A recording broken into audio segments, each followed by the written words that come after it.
Hello दोस्तों, study with concept के इस स्टडी प्लेटफॉर्म पर आपका बहुत बहुत स्वागत है। और साथ ही स्वागत है हमारी प्रीवियस ईयर क्वेश्चन पेपर की चीज़ में, जिसमें दोस्तों हम हिस्ट्री के क्वेश्चन ले रहे हैं। तो फर्स्ट क्वेश्चन क्या कह रहा है? फर्स्ट क्वेश्चन कह रहा है निम्नलिखित स्वतंत्रता सेनानियों पर विचार कीजिए। और 3 स्वतंत्रता सेनानी दे रखे। हमसे पूछा गया है बारेंद्र कुमार घोष पहला, दूसरा है जोगेश चंद्र चटर्जी, तीसरा है रास बिहारी बोस। उपयुक्त में से कौन गदर पार्टी से साथ सक्रिय रूप से जुड़ा हुआ था या जुड़े हुए थे? अब देखो, आप एक चीज देखिए, आपने अगर तीनों के बारे में पढ़ा होगा तो इस क्वेश्चन को आराम से कर लेंगे। पहले हम बात करते हैं बारेंद्र कुमार घोष की। तो दोस्तों, ये स्वतंत्रता सेनानी थे। और इन्होंने क्या किया था दोस्तों? बारेंद्र कुमार घोष और भूपेंद्र दत्त और जतेंद्र नाथ मुखर्जी के साथ मिलकर बंगाल में अनुशीलन समिति की स्थापना की थी। मतलब ये गदर पार्टी से जुड़े हुए नहीं थे, अनुशीलन समिति से जुड़े हुए थे दोस्तों। अनुशीलन समिति से जुड़े हुए थे, तो ये तो नहीं हो सकता। दूसरी बात करते हैं जोगेश चंद्र चटर्जी के बारे में दोस्तों। तो ये भी दोस्तों बंगाल की अनुशीलन समिति एवं संयुक्त प्रांत की जो हिंदुस्तान रिपब्लिक एसोसिएशन, इससे इनके सब के सदस्य थे। तो दूसरा भी नहीं है। अगर हम तीसरे की बात करते हैं दोस्तों, तो रास बिहारी बोस गदर पार्टी एवं गदर मतलब गदर षड्यंत्र हुआ, गदर पार्टी या गदर आंदोलन थे, इसमें सक्रिय रूप से जुड़े हुए थे दोस्तों। और इसके अलावा ये आजाद हिंद फौज से भी जुड़े हुए थे। कौन? रास बिहारी बोस। इसलिए इसका आंसर हो जाएगा दोस्तों केवल 3। इसका आंसर हो जाएगा डी, केवल 3 रास बिहारी बोस ही थे जो गदर पार्टी से जुड़े हुए थे। अब इनके बारे में थोड़ा सा आप पढ़ लेते हैं। जो ये क्वेश्चन है दोस्तों, मैंने आपको बताया कि यूपीएससी की थीम होती है। अब देखो, आप देखो, आपसे मैंने पहले बोला पर्सनैलिटी मतलब व्यक्तित्व से संबंधित क्वेश्चन पूछ जाते हैं। व्यक्तित्व किसी के बारे में पूछ सकते हैं, जैसे कि कोई क्रांतिकारी हो गया, कोई समाज सुधारक हो गया, ठीक है।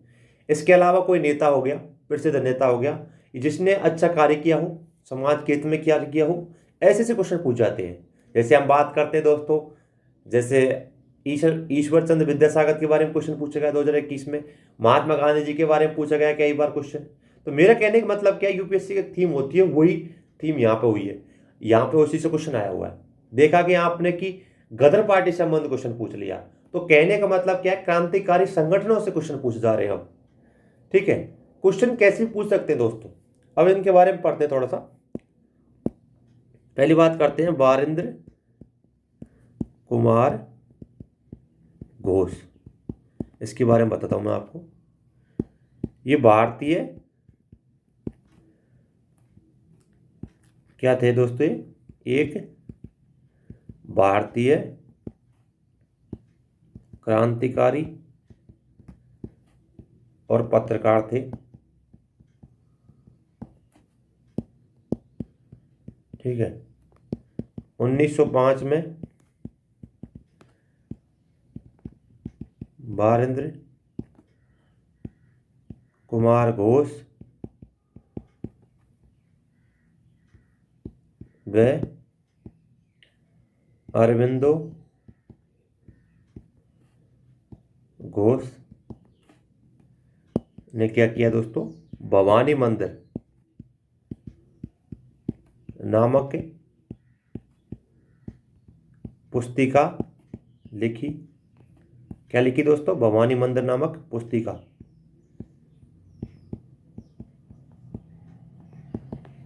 ठीक है। इसके अलावा 1907 ईस्वी में बारेंद्र कुमार घोष ने भूपेंद्र दत्त एवं जतेंद्रनाथ मुखर्जी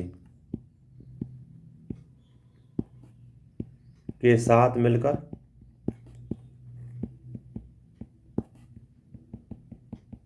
बंगाल में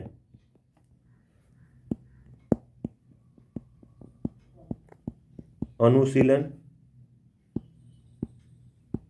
समिति की स्थापना की, ठीक है। इसके अलावा हम बात करते हैं जोगेश, मैं थोड़ा कलर चेंज कर लेता हूँ। इसके अलावा हम बात करते हैं जोगेश चंद्र चटर्जी, क्योंकि इनके बारे में क्वेश्चन आ सकते हैं। यूपीएससी क्या है आजकल, जो इनके ऑप्शन है इससे क्वेश्चन उठा लेगी। ठीक है, ये भी क्या थे दोस्तों, बंगाल के एक प्रमुख क्रांतिकारी। ज्यादातर प्रमुख क्रांतिकारी जो थे वो कहाँ से थे, बंगाल से थे उस टाइम। ठीक है, थे वे बंगाल की अनुशीलन समिति व संयुक्त प्रांत की जो हिंदुस्तान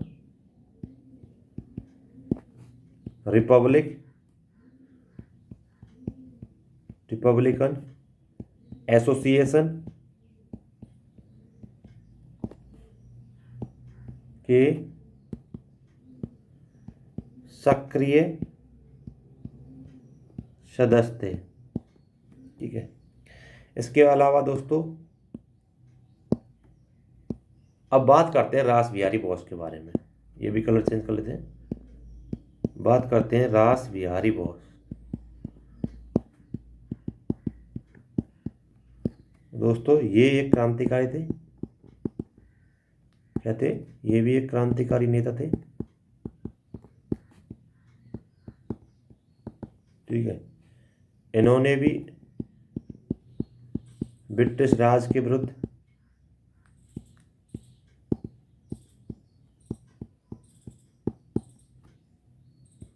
भारत की आज़ादी के लिए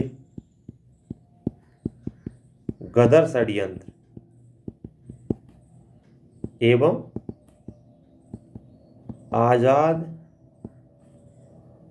हिंद फौज के संगठन का कार्य किया था। और यही तो हमसे पूछा है, गदर पार्टी से संबंध कौन थे, तो केवल ये थे दोस्तों रास बिहारी बोस, इसलिए इसका आंसर हो जाएगा टी। अगला क्वेश्चन देखते हैं दोस्तों, ये यूपीएससी 2022 में क्वेश्चन पूछा गया है। ठीक है, क्वेश्चन क्या कह रहा है, क्वेश्चन कह रहा है भारतीय इतिहास के संदर्भ में निम्नलिखित कथनों पर विचार कीजिए। पहला कथन, डच लोगों ने पूर्वी तटीय क्षेत्रों में गजपति शासकों द्वारा प्रदान की गई जमीनों पर अपनी फैक्ट्रियां या गोदाम स्थापित किए। दूसरा है कथन, अल्फोसो दे अलबुर्क ने बीजापुर सल्तनत से गोवा छीन लिया था। ठीक है, इससे तीसरा ऑप्शन क्या कह रहा है, तीसरा कथन, अंग्रेजी ईस्ट इंडिया कंपनी ने मद्रास में विजयनगर साम्राज्य के प्रतिनिधि से पट्टे पर ली गई जमीन पर एक प्लॉट या फैक्ट्री स्थापित की थी। अब तीनों कथन देखिए। ये क्वेश्चन दोस्तों जैसे कि यूरोपियों का आगमन होता है, डच कंपनी आती है, अंग्रेजों की कंपनी आती है, यूरोपियों की जितनी भी कंपनियां आती हैं सब आती हैं, उससे संबंधित क्वेश्चन पूछे जाते हैं यूपीएससी में। देखो ये 2022 में क्वेश्चन पूछा गया। जैसा कि आप फर्स्ट वाले ऑप्शन को देखिए, फर्स्ट वाले कथन को देखिए कि डच लोगों ने पूर्वी तटीय क्षेत्रों में गजपति शासकों द्वारा प्रदान की गई जमीन पर अपनी फैक्ट्रियां गोदाम स्थापित किए। तो ऐसा कहीं भी उल्लेख नहीं मिलता दोस्तों। गजपति शासक जो थे मध्यकालीन भारत में गजपति साम्राज्य था, तो ये कहीं भी ऐसा वो मतलब आपको नहीं मिलेगा कि गजपति शासकों ने कोई फैक्ट्री के लिए जमीन दी हो। तो ये कथन तो हो जाएगा गलत।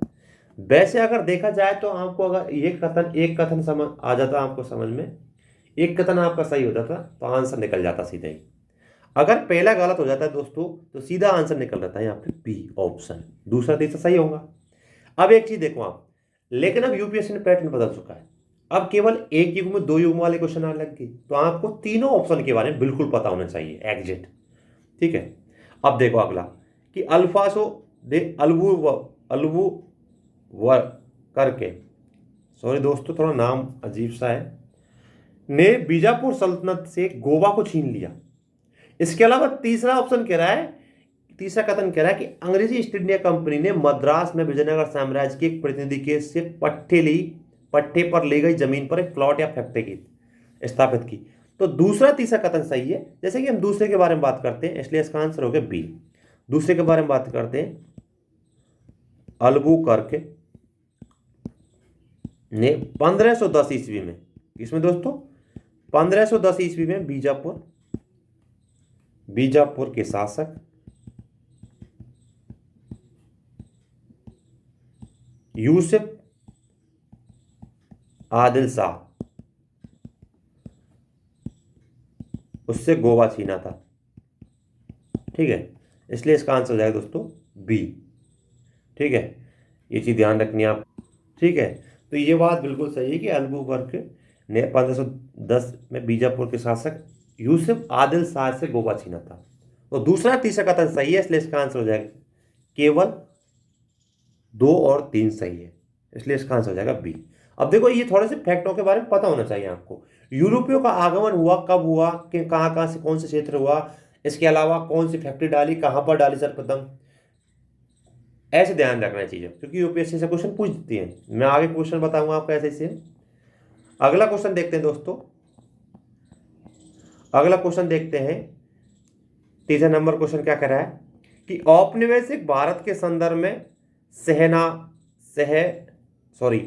शाहनवाज खान, प्रेम कुमार सहगल और गुरबख्श सिंह ढिल्लो याद किए जाते हैं। वही मैंने आपसे बोला था कि पर्सनालिटी से क्वेश्चन पूछते हैं। यूपीएससी 2021 में पूछा गया, 22 में मैंने आपको बता दिया गदर पार्टी से सक्रिय नेता के बारे में पूछता, इसमें आप पूछ लिया कि 3 नाम दे दिया आपको, शाहनवाज खान, प्रेम कुमार सहगल और गुरबख्श सिंह ढिल्लो, इनके बारे में पूछा है। आराम से बोला कि इनको याद क्यों किया जाता है। ठीक है, पहला कथन देखते हैं कि स्वदेशी और बहिष्कार आंदोलन के सक्रिय नेता। दूसरा देखते हैं, बी ऑप्शन क्या करा है, 1946 की अंतरिम सरकार के सदस्यों के रूप में। ठीक है, सी ऑप्शन कह रहा है कि संविधान सभा में प्रारूप समिति के सदस्यों के रूप में। और डी ऑप्शन कह रहा है कि आजाद हिंद फौज इंडियन नेशनल आर्मी के अधिकारी के रूप में। अब जैसा कि आप देखिए कि स्वदेशी और बहिष्कार आंदोलन की नेता के रूप में, तो ऐसा कहीं भी नहीं सुना होगा आपने कि शाहनवाज खान, प्रेम कुमार सहगल और गुरबख्श सिंह ढिल्लो, इनके बारे में बिल्कुल नहीं सुना होगा कि ये बहिष्कार और जो स्वदेशी आंदोलन थे उससे सक्रिय नेता थे। तो ये बात तो जाएगी गलत। दूसरी बात करते हैं 1946 की अंतिम सरकार के सदस्यों के रूप में, तो ऐसा भी कहीं नहीं सुना होगा आपने अगर इतिहास को पढ़ा होगा ढंग से। ठीक है, तो ये भी नहीं है। तीसरी बात करते हैं कि भाई संविधान सभा की प्रारूप समिति के सदस्यों के रूप में। जैसा कि आप देखते हैं कि संविधान सभा की प्रारूप समिति के सदस्य के रूप में कई नेता हुए थे, लेकिन इनमें से ये नहीं थे जिनका नाम आप जानते होंगे, आपने पहले भी पढ़ा होगा। तो अगर आपने ऐसा कुछ पढ़ा है तो आप आराम से इस क्वेश्चन का आंसर निकाल सकते हैं दोस्तों। इसका आंसर है डी, ऑप्शन डी, इसलिए दोस्तों कि आजाद हिंद फौज के अधिकारी के रूप में ये नेता थे, जिनमें तीनों का नाम आता है, शाहनवाज खान, प्रेम कुमार सहगल और गुरबख्श सिंह ढिल्लो। इनको अंग्रेजी सरकार द्वारा पकड़ा भी जाता है। तो पाया जाता है कि ये आजाद हिंद फौज के अधिकारी थे और इन्होंने कहीं ना कहीं ब्रिटिश सरकार के खिलाफ विद्रोह किया था, इसलिए इनको पकड़ लिया जाता है बाद में। ठीक है, तो यही इसका आंसर दोस्तों। तो मैंने आपसे पहले ही बताया था कि पर्सनैलिटी से क्वेश्चन पूछे जाते हैं। देख लो, हाँ 2021 में आ गया, 22 में भी मैंने बताया था आपको। ठीक है, इसलिए इसका आंसर हो गया दोस्तों डी, आजाद हिंद फौज के क्या थे दोस्तों, आजाद हिंद फौज के क्या थे, अधिकारी थे। ठीक है, इसके अलावा दोस्तों आपको ये पता होना चाहिए कि आजाद हिंद फौज की स्थापना कब हुई थी। तो जैसा कि आपको मैं बताता हूँ कि आजाद हिंद फौज की स्थापना, आजाद हिंद फौज, ठीक है, इसके बारे में बताता हूँ मैं। इसकी स्थापना दोस्तों, स्थापना मोहन सिंह ने की थी। किसने की थी दोस्तों, मोहन सिंह ने, मोहन सिंह ने की थी। ठीक है, और कहाँ की थी दोस्तों, तो सिंगापुर में की थी। ठीक है, इसके अलावा दोस्तों अंग्रेजों की ओर से लड़ने वाले एक भारतीय सैनिक कैप्टन मोहन सिंह को जापानियों ने युद्ध में बंदी भी बना लेता है, इसके चक्कर में बंदी बना लिया था।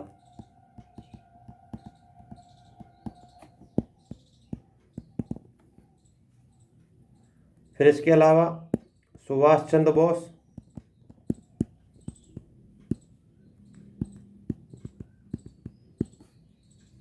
उन्नीस सौ 43 में भारतीय राष्ट्रीय सेना में शामिल हुए,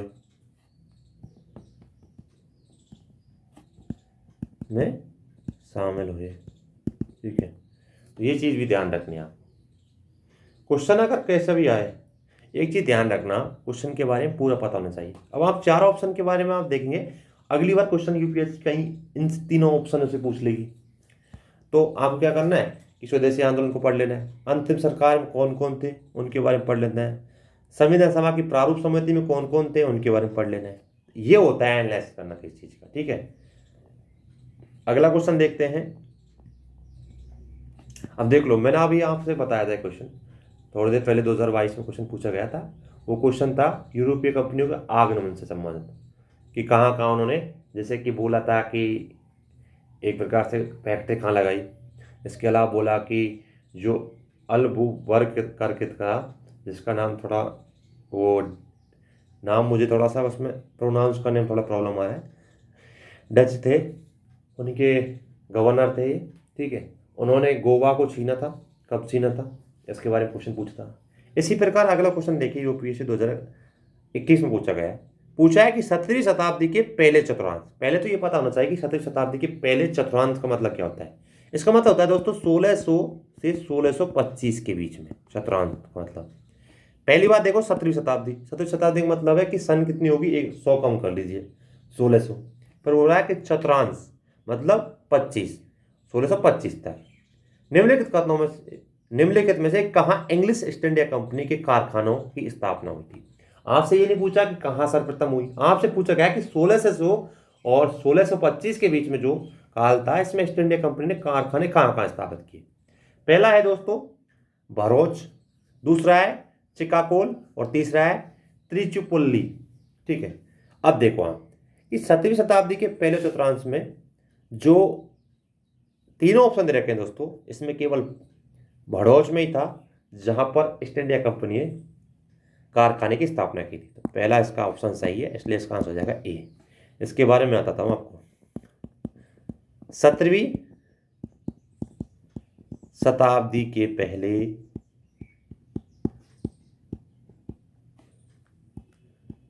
चतुर्थांश, जिसे हम बोलते हैं 1625 ईस्वी में केवल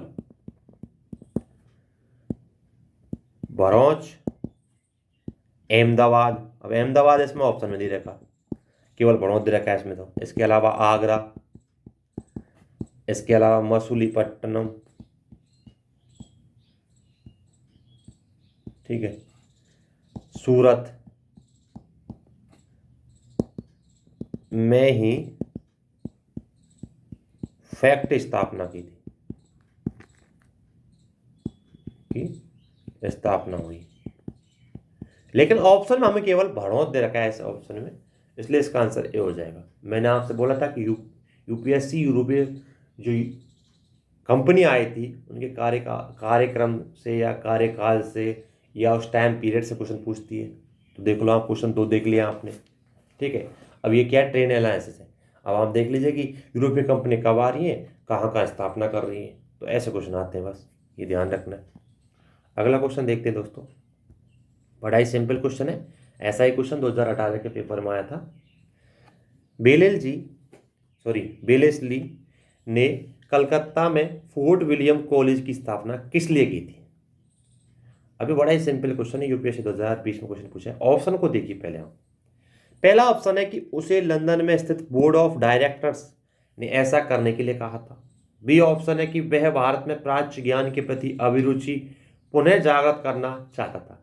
प्राच्य ज्ञान का मतलब है कि प्राच्यवाद क्या होता है? आपने एक शब्द सुना होगा, प्राच्यवाद। प्राच्यवाद का मतलब होता है कि ब्रिटिश भारतीयों की संस्कृतियों को पढ़कर, भारतीयों को संस्कृतियों को पढ़कर और बोला, उनकी संस्कृतियों के आधार पर, जैसे भारत का इतिहास को पढ़ लिया, उसके आधार पर बताया गया है उनके द्वारा बताया गया है कि जो भारतीय हैं वो पिछड़े हुए हैं। हमने ही उन्हें एक प्रकार से सुसंस्कृतिक, मतलब सांस्कृतिक बोल सकते हैं, या फिर मतलब सभ्य बोल सकते हैं, हमने ही सभ्य बनाए। यूरोपीय ऐसा बात करते थे, वो होता है प्राच्यवाद। और इसके अलावा वो क्या ज़्यादातर क्या है कि भारतीय जो इतिहास है उस पर जोर देंगे, ठीक है। तो ऐसा एहसास कराएंगे कि आपके इतिहास के संबंध जोड़ देंगे, आपको एक भावनात्मक लगाव देंगे, एक प्रकार से कि भाई आपके इतिहास में कमी थी, हमने उन्हें सुधारा है। समझ रहे हो बात को? ये होता है प्राच्यवाद। तो दूसरा ऑप्शन बोल रहा है कि वह भारत में प्राच्यवाद ज्ञान के प्रति अभिरुचि जागृत करने के लिए कलकत्ता में जो फोर्ट विलियम कॉलेज की स्थापना की, ठीक है। इसके अलावा रखा है सी ऑप्शन, वह विलियम कैरी और उसके सहयोगियों को रोजगार प्रदान करना चाहता था। ऐसा तो हो ही नहीं सकता, ऐसा क्या है? मतलब ऑप्शन भी देखिए आप ढंग से, अगर आपने इतिहास पढ़ा है तो। लेकिन जब चौथा ऑप्शन आप देखेंगे कि वह ब्रिटिश नागरिकों को भारत में प्रशासन हेतु प्रशिक्षण करना चाहता था, तो यह बात बिल्कुल सही है। वो चाहते थे कि ब्रिटिश जो नागरिक हैं भारत में प्रशिक्षण ले, इसलिए ही फोर्ट विलियम कॉलेज की स्थापना हुई। लेकिन बाद में से बंद कर दिया गया दोस्तों, बाद में से बंद कर दिया गया था, ये भी ध्यान रखना है, ठीक है। तो इसलिए इसका आंसर हो जाएगा डी, कि ब्रिटिश नागरिकों को भारत में प्रशिक्षण देने के लिए, प्रशासन की हेतु प्रशिक्षण देने के लिए ये कलकत्ता में फोर्ट विलियम कॉलेज की स्थापना की थी। तो इसको हो जाएगा डी आंसर। अगला क्वेश्चन देखते हैं दोस्तों, ठीक है। अगला क्वेश्चन भी यूपीएससी 2020 में क्वेश्चन पूछा गया है दोस्तों, माफी चाहता हूँ, 2021 लिखा हुआ है, ये 20 में क्वेश्चन पूछा गया था, ठीक है। भारत के इतिहास के संदर्भ में निम्नलिखित युग्मों पर विचार कीजिए। औरंग, शब्दावली दे दिया आपको, औरंग राजकोष का प्रभारी, बेनियाल ईस्ट इंडिया कंपनी का भारत एजेंट, और मिरासीदार ये राज्य का नामित राजस्दाता था। मैंने आपसे पहले ही बोला था कि टर्मोलॉजी से क्वेश्चन पूछ जाते हैं, लेकिन ये टर्मोलॉजी दोस्तों ये आधुनिक भारत की टर्मोलॉजी है। कई बार क्वेश्चन मध्यकालीन टर्मोलॉजी से पूछ जाते हैं, शब्दावलियों से। इसके अलावा प्राचीन काल से पूछ जाते हैं, कला संस्कृति से क्वेश्चन पूछ जाते हैं, आर्ट एंड कल्चर से क्वेश्चन पूछ जाते हैं। लेकिन इस बार क्या क्वेश्चन दोस्तों, ये आपकी एनसीईआरटी बुक में है, एनसीईआरटी बुक के क्वेश्चन ले गया है। आप बोलते हैं कि एनसीईआरटी बुक कोई काम नहीं आती, ऐसी बात नहीं है। एनसीईआरटी के जो ब्रैकेट होते हैं, कोष्टक वाले चीन होते हैं, आपने देखा होगा कि छोटे छोटे कोष्टक दे रखे होते हैं, उनमें शब्दावली दे रखी होती है, उनसे भी क्वेश्चन यूपीएससी पूछती है, उन्हीं में से एक ही है। औरंग जो था दोस्तों, ये क्या राजकोष का प्रभारी नहीं था, बल्कि औरंग एक फारसी भाषा का शब्द है जिसे गोदाम कहा जाता है। तो पहला हो जाएगा गलत, पहला गलत करते ही आपके दो ऑप्शन बचे। बेनियाल ईस्ट इंडिया कंपनी का भारतीय एजेंट था, ये बात बिल्कुल सही है। और मिरासदार राज्य का नामित राजस्दाता, ये भी बात बिल्कुल सही है। तो पहला गलत है, दूसरा तीसरा सही है। इसका आंसर हो जाएगा दोस्तों बी। अब यूपीएससी क्या एनसीईआरटी से क्वेश्चन पूछा है, अब इसके बारे में बता दो। औरंग के बारे में, औरंग ये दोस्तों फारसी भाषा में इसे गोदाम को औरंग कहते थे। गोदाम को औरंग कहा जाता था, कहा जाता है। वहां बिक्री से पहले, वहां क्या किया जाता था दोस्तों, बिक्री से पहले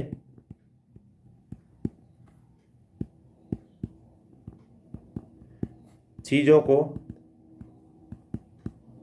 जमा करके रखा जाता था। कहां पे? औरंग।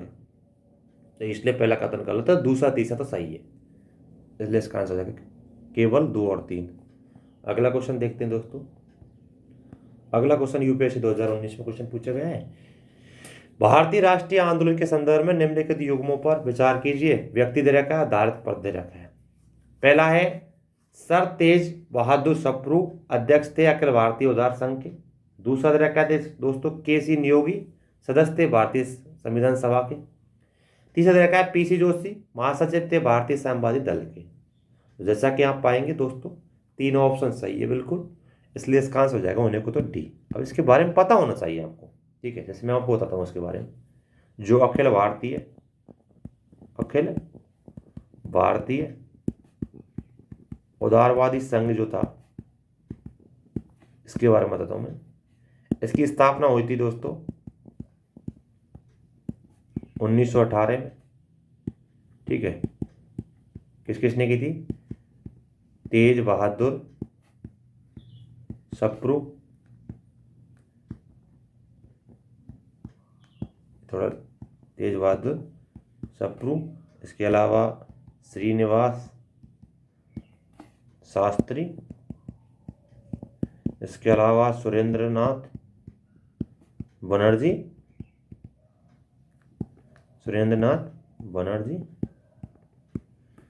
द्वारा की गई थी, ठीक है। और जो तेज बहादुर थे सप्रू, ये क्या दोस्तों, इसके अध्यक्ष बने, और ये तो हमको दे रखा है इसमें ऑप्शन में, तो पहला खत्म हो जाएगा सही। दूसरी बात करते हैं के.सी. नियोगी के बारे में, कलर चेंज कर लेते हैं दोस्तों। के.सी. नियोगी, ठीक है, तो ये संविधान सभा के सदस्य थे दोस्तों।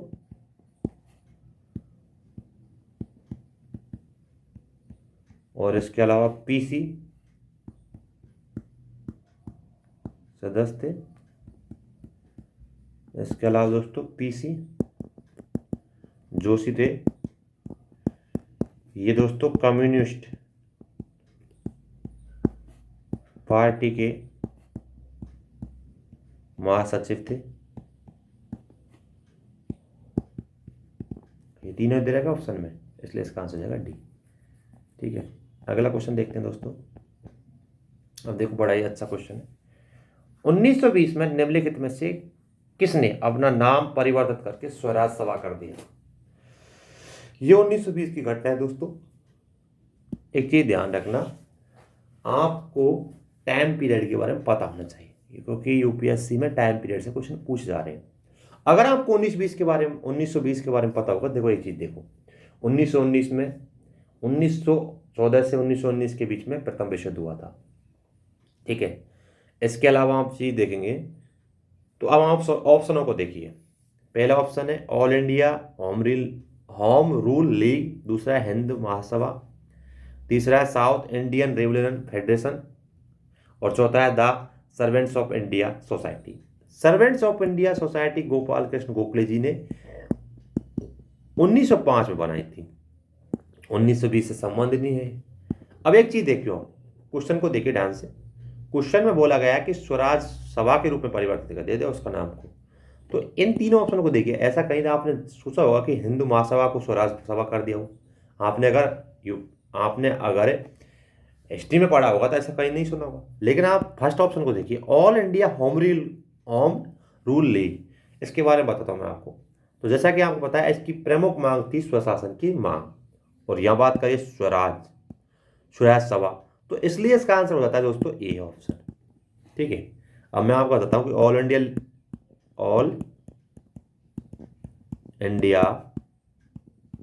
होम रूल लीग, इसके बारे में आपने पढ़ाई होगा, ठीक है। इसकी मांग थी, मेन चीज थी स्वशासन की मांग, ठीक है। क्या थी दोस्तों? स्वशासन की मांग थी, ठीक है। और इसमें 1914 में तिलक ने और एनी बेसेंट के साथ मिलकर होम रूल आंदोलन शुरू किया था, ठीक है। और ये था इसमें क्वेश्चन का आंसर। इसका नाम बाद में परिवर्तन करके स्वराज रख दिया था, स्वराज सभा, इसलिए इसका आंसर दोस्तों ए। एक चीज ध्यान रखना, टाइम पीरियड से क्वेश्चन पूछ जाते हैं। अगर आपको थोड़ा सा भी पता होता कि हिंदू महासभा की स्थापना कब हुई, साउथ इंडियन लिबरेशन फेडरेशन की स्थापना कब हुई, या फिर the servants of India society की स्थापना कब हुई? तो आप इसका इजीली आंसर निकाल सकते थे, क्योंकि आपसे क्वेश्चन पूछा गया कि 1920 की जो टाइम था उसमें उसका नाम परिवर्तन कर देता, स्वराज पार्टी कर देता, स्वराज सभा कर देता। ये पता होगा तो आप आंसर का इजीली आंसर निकाल सकते थे क्वेश्चन का। ठीक है, अगला क्वेश्चन देखते हैं दोस्तों। अगला क्वेश्चन बड़ा ही अच्छा क्वेश्चन है। ठीक है, क्वेश्चन ये रहा 9 नंबर का। आपसे बोला गया कि निम्नलिखित में से किससे या किन से भारत में अंग्रेजी शिक्षा का नींव रखी गई थी? अंग्रेजी शिक्षा की 1813 का चार्टर एक्ट, दूसरा है general committee of public instructions 1823, और तीसरा है प्राच्यवाद और आंग्लविद विवाद। जैसा कि आप देखेंगे कि अंग्रेजों ने एक चीज सोची थी कि अंग्रेजी भाषा का बढ़ावा दिया जाए। कहीं ना कहीं अंग्रेज चाहते थे कि इंडिया में अगर राज करना है तो अंग्रेजी भाषा को बढ़ावा देकर हम उनसे काम करवा सकते हैं। तो उन्होंने ये काम किया। ये जो तीनों ऑप्शन दे रखे दोस्तों, ये तीनों ही सही है दोस्तों, क्योंकि इसमें इंग्लिश को बढ़ावा दिया गया है, अंग्रेजी भाषा को, शिक्षा को। यही हमसे पूछा गया है। जैसे कि हम 1813 के एक्ट के चार्टर एक्ट के बारे में बात करते हैं दोस्तों, इसमें 1 लाख की राशि का प्रावधान किया गया था। इसको बाद 1833 में क्या किया गया, इसे 10 लाख बढ़ा दिया गया था शिक्षा के लिए केवल। और अंग्रेजी शिक्षा को मेन विवाद, अंग्रेजी शिक्षा को मेन वो था दोस्तों इसमें मुद्दा, उसे ही बढ़ावा देने के लिए ये काम किया गया था। इसके अलावा आप बात करते हैं प्राच्य आंग्ल विवाद के बारे में बात हो दोस्तों, तो ये शिक्षा के माध्यम से 1823 में गठित लोक शिक्षा की सामान्य समिति के सदस्यों का विवाद था दोस्तों। तो ये भी बात बिल्कुल सही है। और दूसरा ऑप्शन भी सही है, general committee of public instruction 1823, इसमें भी कहीं ना कहीं अंग्रेजी शिक्षा को बढ़ावा दिया गया था। ठीक है, तो मैं बताता हूँ उसके बारे में, इसलिए इसका आंसर हो जाएगा डी ऑफ। ठीक है, 1813 का चार्टर एक्ट,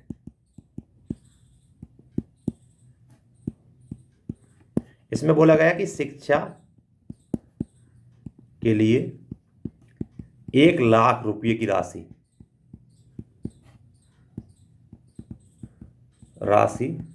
का प्रावधान रखा गया। और 1833 में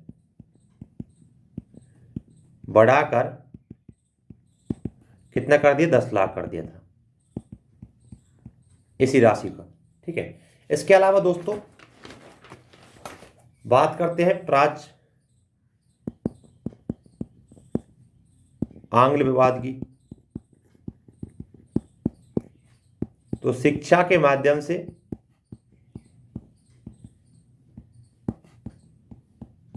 या शिक्षा के माध्यम को लेकर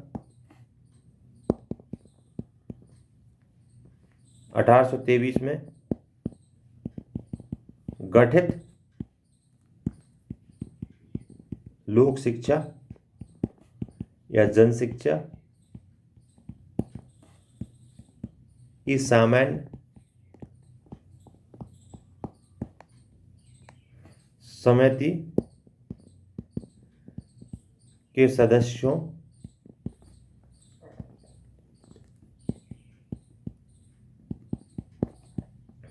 में विवाद था। ठीक है, तो ये तीनों ही ऑप्शन सही है कि इसमें अंग्रेजी शिक्षा की नींव को मौजूदी प्रदान की थी तीनों ने।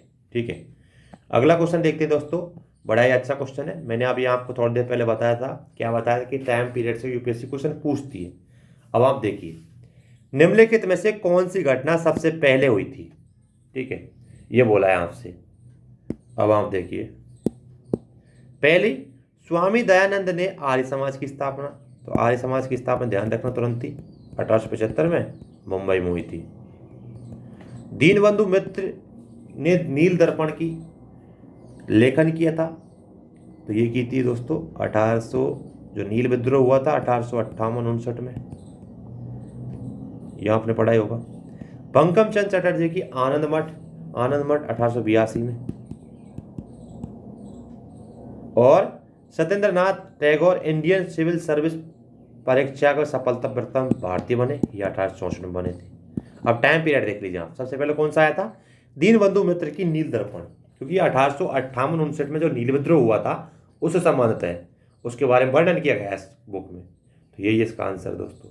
अगर यह आपको पता होता टाइम पीरियड के बारे में, तब आप इसको इजीली आंसर निकाल सकते हैं। इसके बारे में बताता हूँ आपको। देखो, अगर मैं बात करूँ नील दर्पण की, तो दोस्तों इसमें नील विद्रोह के बारे में बात की गई है।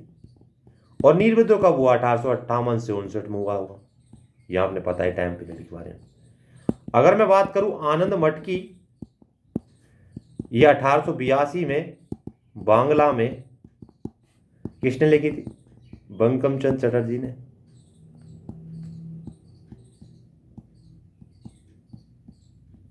ठीक है। इसके अलावा आर्य समाज की बात कर दोस्तों, 1875 में मुंबई में। इसके अलावा दोस्तों सत्येंद्र नाथ टैगोर की बात करूं दोस्तों, ये 1864 में। इंडियन सिविल सर्विस, ICS बोलते थे उसे, इंडियन सिविल सर्विस परीक्षा प्रथम भारतीय बने थे। तो अब देखो टाइम पीरियड से क्वेश्चन पूछ जाते हैं, UPSC 2018 में क्वेश्चन पूछा गया। अगर ये आपको पता होता तो आप इजीली आंसर निकाल देते। तो मेरा कहने का मतलब ही ये भी आपको चीज़ ध्यान रखिए, घटनाक्रमों के बारे में बिल्कुल ध्यान रखना है। क्वेश्चन कैसे भी पूछे जा सकते हैं, और आजकल जो ऑप्शन आ रहे हैं थोड़ा डेंजर है दोस्तों, इसलिए आपको हर चीज़ के बारे में पता होना चाहिए, हर फैक्ट के बारे में पता होना चाहिए, तभी आप आंसर को निकाल सकते हैं दोस्तों। तो धन्यवाद दोस्तों, यहाँ तक बने रहने के लिए आपको बहुत बहुत